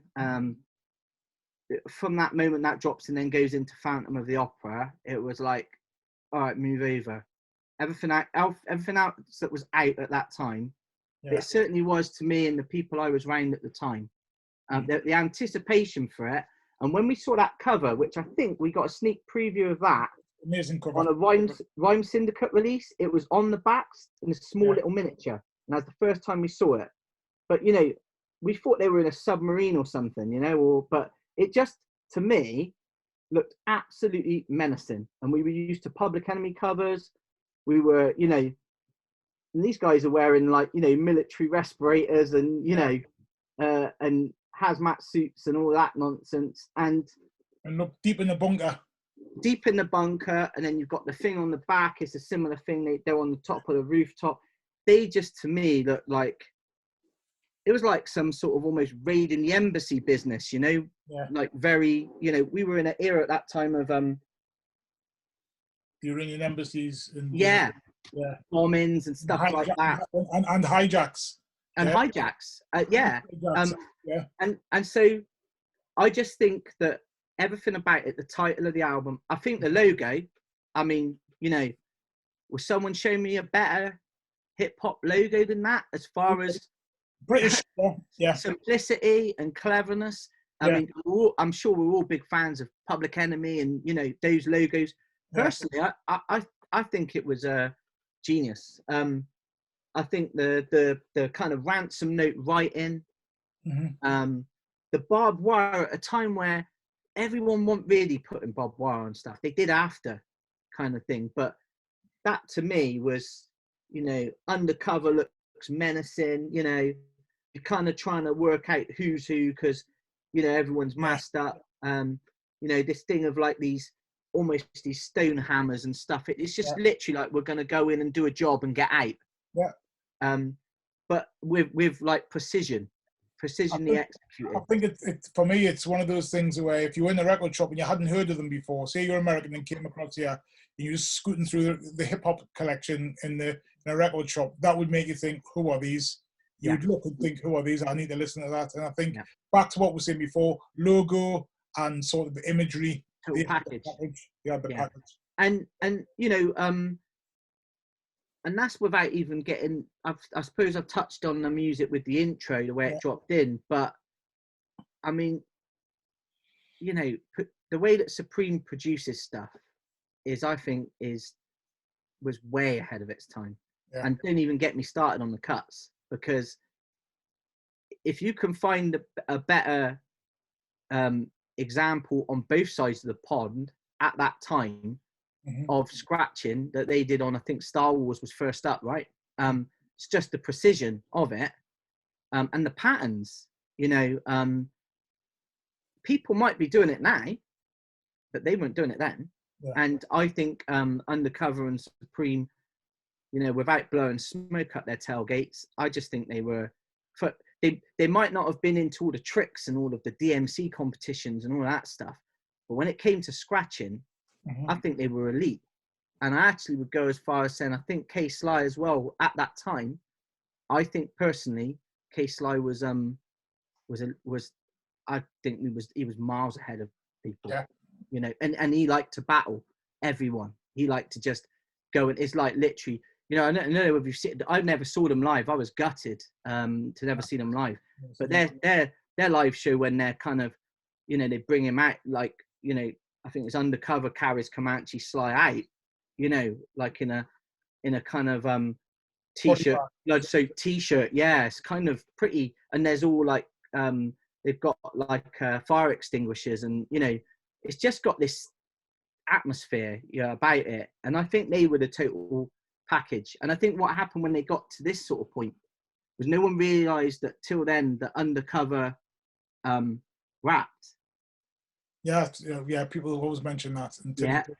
So Phantom of the Opera you rapped on. Yeah, and Terrorist Group, and obviously he does a little Bad Man Is Rob, and he does the intro, but until then no one really knew. And in fact he does on Syndicate Out of Jail as well, he kicks in.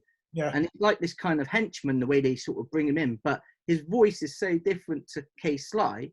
It's like they tee each other up. And I love that this way that they actually leading the next one in to absolutely smash it. And for me, I think that here's a question for you. This has always been my big one. So I've noticed a lot of people more recently have dismissed this sort of stuff. Not everyone, but a lot of people overlook that stuff. And I'm sometimes a little bit surprised, because I think that a lot of these crews would not have existed if there was no Hijack. Well, So I think that's people can, I see a lot of these debates on these forums. I try not to get involved, because I just, you can't argue with fools, as the saying goes.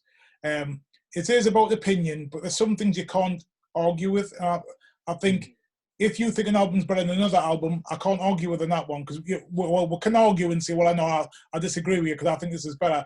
That's about this. But facts, you can't argue with facts. And they paved the way for a lot of what we know now. Do you know what I mean? So you know those groups, some of those groups in here, I've spoken to some of them, and they said at the time that, I'm not going to say who, but they said that the benchmark was Hijack. They said that we were, we were trying to, that was our competition. We had to compete with them. They were this elite, and they set quite freely as well. Like it's a given. It's a given. I mean, I'd say the same. So I think UK hip hop would be very different if there was no Hijack, if they never existed. And I would say that on the US side, which I know is a slightly different topic, that I think that hip hop in general across the board would be very different if there was no Public Enemy. Fact. When they came out.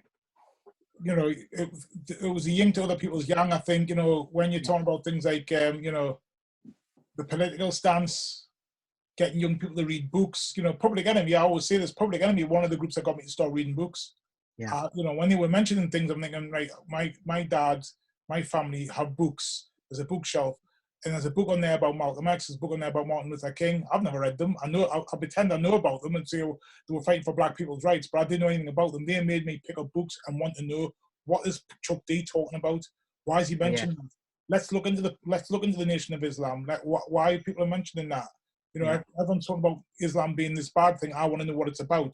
Do you know what I mean? And what's the difference between that kind of Islam and, say, like Shia Muslim and that type of, you know what I mean? Like from Asian countries and that. I want to know what the difference is between like the sort of the black Muslims, all of it. I just wanted to know about diets. Why are people not eating pig? Why, I lapped it all up, and I read and I read and I read. And I think if you've got people in prison, if you've got young people in ghettos, if you've got people on council estates all checking out, black and white kids actually looking at themselves and looking at what's being said, I think that's an amazing thing. And there's not many people can do that. There's not many people can say that they've got thousands of young knuckleheads to read books. Definitely. Yeah, definitely. Mm-hmm. It opened a lot of avenues, and I believe if you look at different genres over the histories, when you're a certain age, it's kind of cool to be into the rebels, wherever they may be, whatever genre. Mm-hmm. And I think that I think some of us would have been drawn to the rebellious side of some of this, the mischievous side of the demons, some of that thing. But I have no doubt that the fact that some of these groups were controversial. I mean, I think you'd struggle to bring that. There was a period where you'd struggle to bring that out, wouldn't you? Hijack, with all the gas masks and holding people hostage and all of that. I think they'd struggle now, especially with all of this sort of like grime stuff and the gang stuff. Yeah, I think they would. They would struggle now. If they were doing that in Brixton now, there'd be hell on. Yeah, definitely. So they had all of these records had the biggest impact on me, and by far this one had the biggest impact. The anticipation, and when it dropped, I know a lot of people said to me they were disappointed when it dropped. Now I prefer this album to the original version. It actually goes for some big numbers now, this one that came out here, which is K-Sly and... Yeah, is that not just because people want it in their collection? So people are, I think so. And don't get me wrong, it's got Shogun's Assassin on, which is a great track. And it's really interesting, the original case, but there are 2, maybe 3 tracks on here that don't appear on that. And if you're asking me what my best tracks are, funnily enough, it's them, because they sounded more modern. Right. I haven't heard the other album, by the way. I've only heard that album. That's the one I've got. But even that album you got in your hand, that still goes for 75 to 80 quid. Yeah, I have no doubt. Yeah. But yeah, I just think memorable for all, in all ways. And the anticipation of it, the fact they went on Ice-T's label, You know, I think Ice-T said they didn't really know what to do with them in the end. You know, they just were, you know, yeah, I just thought wicked, you know. And in fact, I was lucky. I met K-Sly just before we went to see, I think, Roxanne Shante at the chip shop. We went to catch up with him in his shop, and you know, he had his baby there with him, you know, and he was full of energy, and he was like wanted to have photos taken. It was like we weren't wanting photos; he just was asking for them, you know. And that was quite a big moment for me, because I remember thinking, this guy was like like when we were really impressionable, he was like this legend, this you know, and he has got an aura about him, and you know, I still think he's got it now. I think it's a shame that they kind of all went their different ways, because I think as a unit, I think they were pretty elite to me. You know, even they got the Kung Fu guy, we didn't mention him, but you know, Ulysses is in there, you know. It's like their version of the S1Ws or something. Yeah. You know, but anyway, so yeah. So favorite track, I guess. Yep.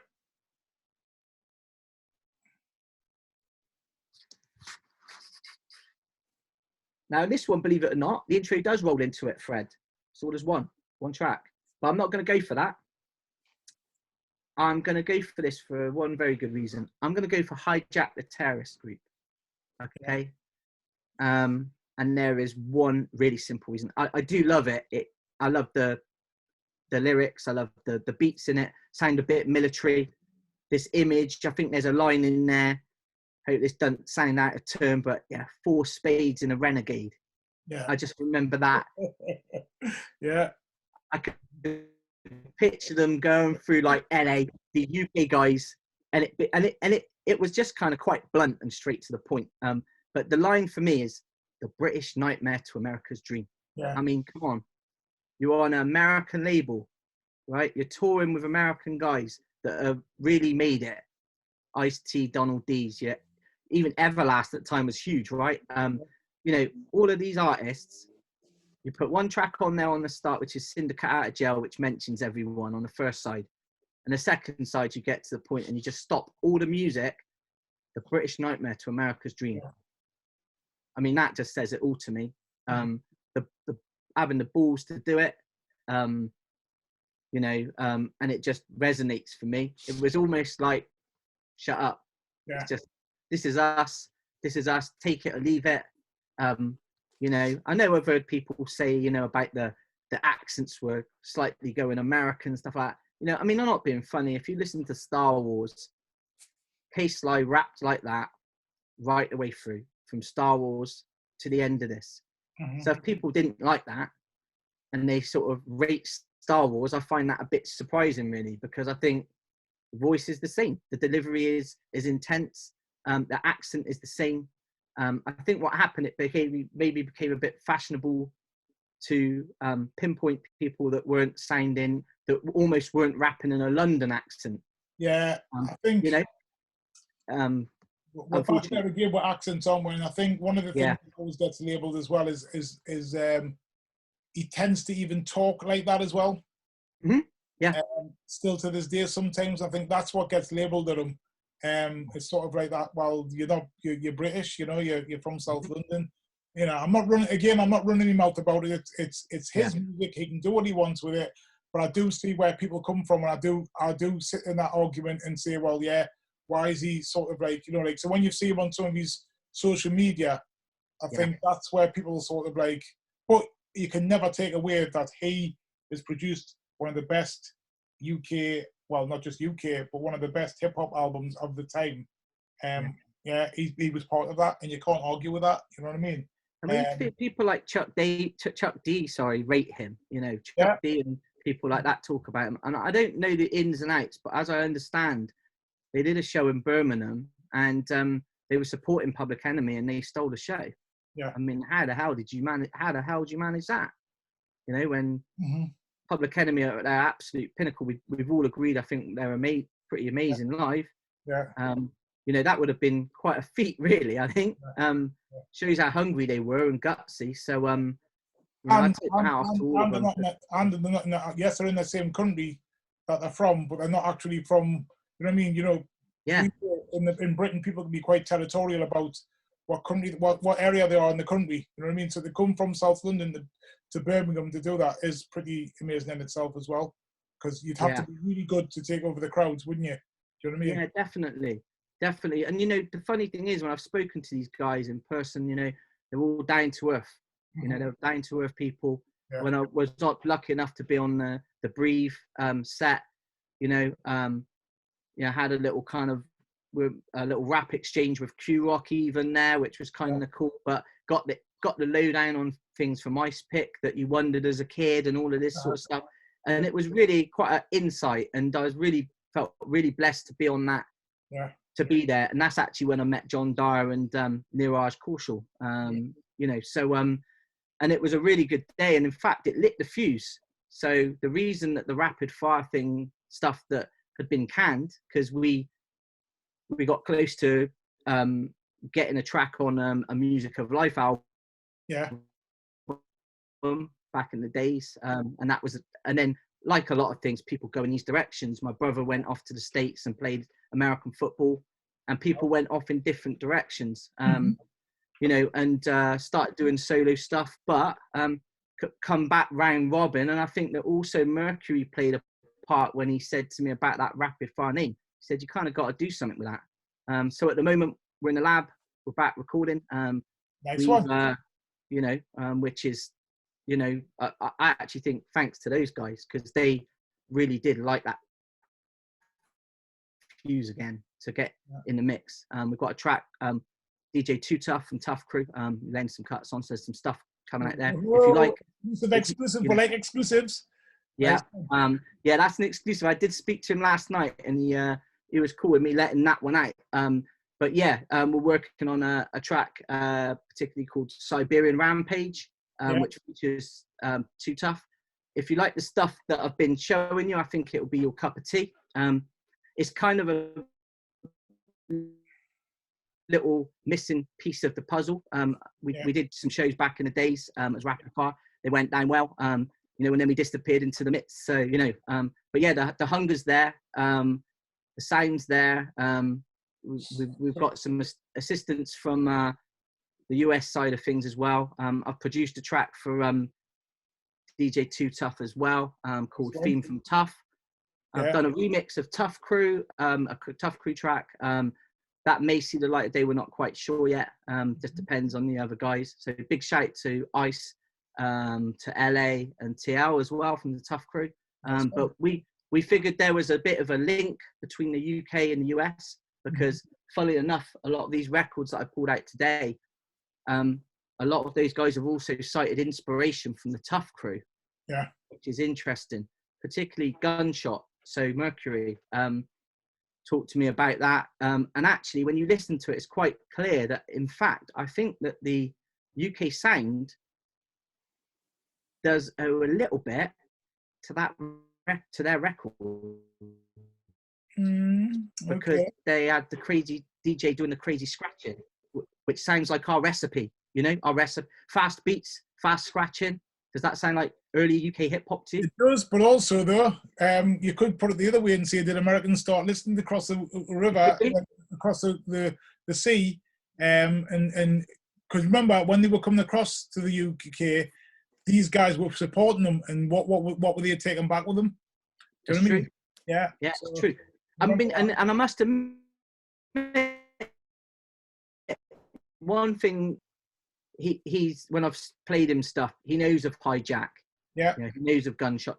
He doesn't know of all of them, but he knows of some of the main ones. You know, and it's been a good collaboration actually, because the two of us have we met randomly about 2 years ago, and we set up Danger Zone merchandise over the lockdown period.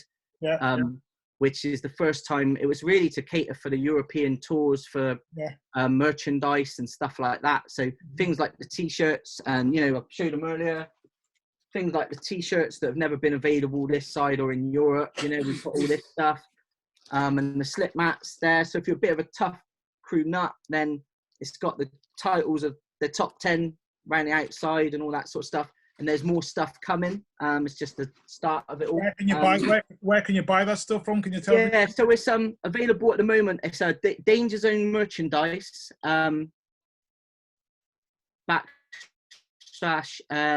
bigcartel.com, Right. and you can jump in there. All that stuff's ready to go. There's more coming by the day. And if there's any specifics that people want, then we can jump on that as well. You know, along the way, there'll probably be signed things going on and stuff like that. There's definitely a link there with the UK and US going on. And we talk most days. So I think it's quite exciting, actually, because there hasn't been that much Tuff Crew stuff for a long time. Yeah. And the sort of stuff that I'm hearing is vintage. And also he's got a lot of unreleased stuff that's been found on tapes. So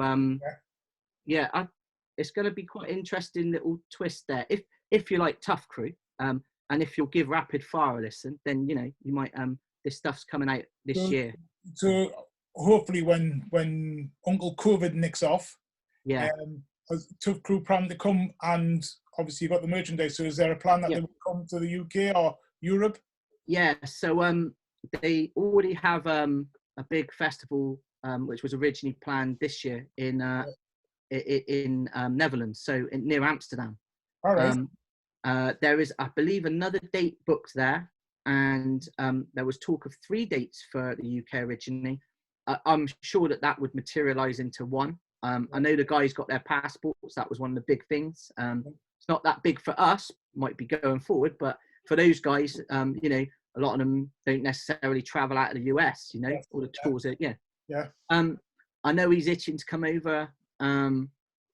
He's still got the skills, and you know, and all those guys, you know, because they were living it. I just think that they'd turn up and do a good show, you know. So it's called the actual event is called Urban Matters, and it's literally a hip hop festival, which I've not come across before. But so all the artists there are, you know, if you like your hip hop, you don't have to find any.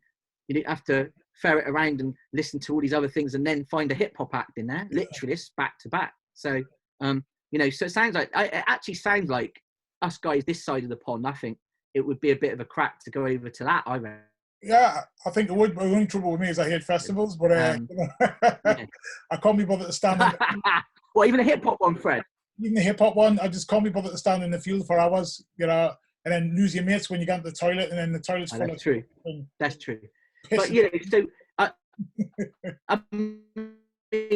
I would imagine if they come to the UK, I would imagine it would be in a venue, not a field as such.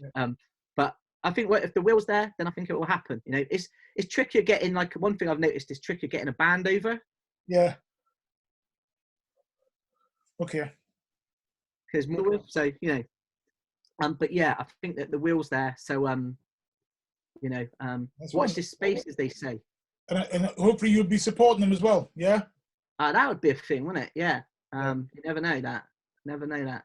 Cool. But keep your ears peeled for the Rapid Fire stuff as well. And please let us know when it's coming out. And actually, are you planning an album? It'll be an EP to start. Well, when the EP is coming out, come back on and have a chat with us about the EP. I'd love to do that. Yeah. I'd love to do that, Fred. There's one parting thing I meant to say to you, Fred, as well. You know about these albums that we went through here. Yeah. One crew I missed out because they don't have an album. Yeah. And I just think that they were the one crew to me where we all missed out.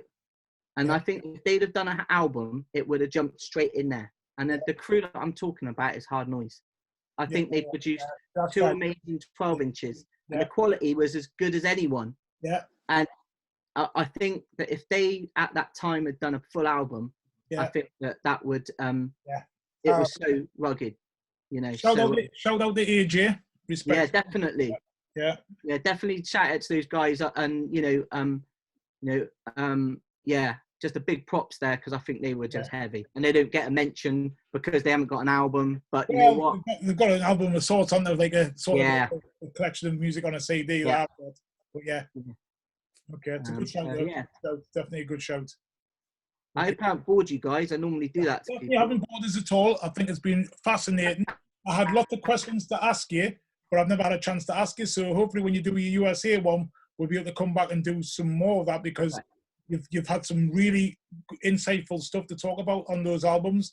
Those albums have been picked before, but they haven't been talked about in that way. So I think that's been really, really interesting. Would you agree, John? Totally agree. Yeah, it's nice to hear a different side of why someone chose an album. Yeah. If that makes sense. Yeah. So thank you so much for taking the time out to speak to us. So thanks to you guys. And I just want to say, it's not just this show, but I think what you guys have been doing, what Blade's been doing, I think what people have done in lockdown, this has been great. And thank you. What I like about what you guys have done here as well is you flip between artists and fans and very important. And to me, just bust down any boundaries. And I find it fascinating to hear everyone's picks. I actually find it fascinating when none of them would make it in mine, to hear what someone else, their not argument, but their what it means to them. And one thing's for certain with all of us so far, I think there's a real strong passion there, and it's that we attach parts of our life to different times. Yes. And what I love is, I think I was checking out the Mel was on the last one. Was that right? Yeah, that's right. Yeah. Well, 2 ago. Yeah. Yeah, because what was it? Who was last week again? It was. Yeah, 2 ago. Okay. Yeah. Yeah. Go on. But what I liked about it is everyone has that kind of almost hand on heart. They just really feel passionate about this stuff, which is why you guys travel, right? Because you travel around like mad people. All over. Yeah. Well, we did. Yeah. Back in the days. Yeah. I think it's very important, and I'm glad you picked up on that. And I think for me, I said from the start when we first started doing these, when we did it, first one with Riddler, it was, I didn't want, no disrespect to anybody, but I didn't want it to be aging, balding, white dudes who are into hip hop. I had to have hide your head in shame, John. It had to be, I wanted a good cross section of people, otherwise it would have just been boring. Great to have the stars on, don't get us wrong, because obviously I'm a fanboy, and it's great to have these people on, even if I haven't really checked their music out before. I just think, I've got such and such on, and that's great.